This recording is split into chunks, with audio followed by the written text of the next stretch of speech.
Hey everybody, welcome back to episode 3 of Broker Breakdown. I'm accompanied as always by Carlos and our awesome broker Rick. In today's topic, we're going over investments and what better spot than here on site at one of Rick's newest investment properties. Yeah, so Rick, with that in mind, how do you go about your investments between flipping, renting, or the new fad that you found, Airbnb?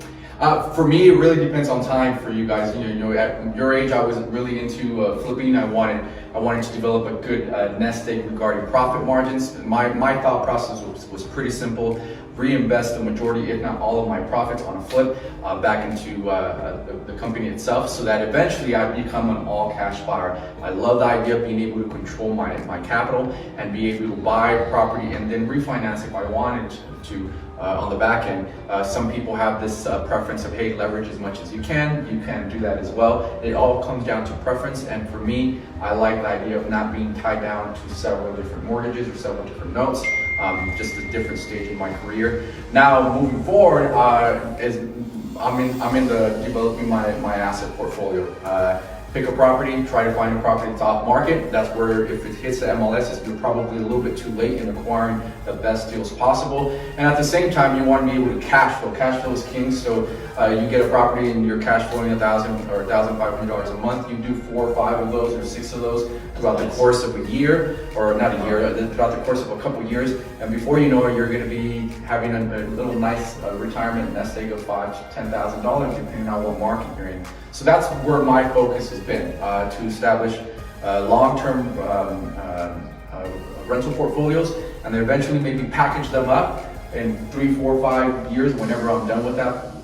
Sell it. It's not only sell out, it's going to now be a flip on the back end, but I'm going to literally present that portfolio to a newbie investor with turnkey ready. They already have reviews set up. They already have an Airbnb cash flow set up. They're just going to have to go in there and do everything that they need to. So therefore, my valuation on my business or my products is going to be substantially higher. Got it. Got it. And for this particular property, what are you going to do with it? Are you going to do an Airbnb, or are you going to flip this property?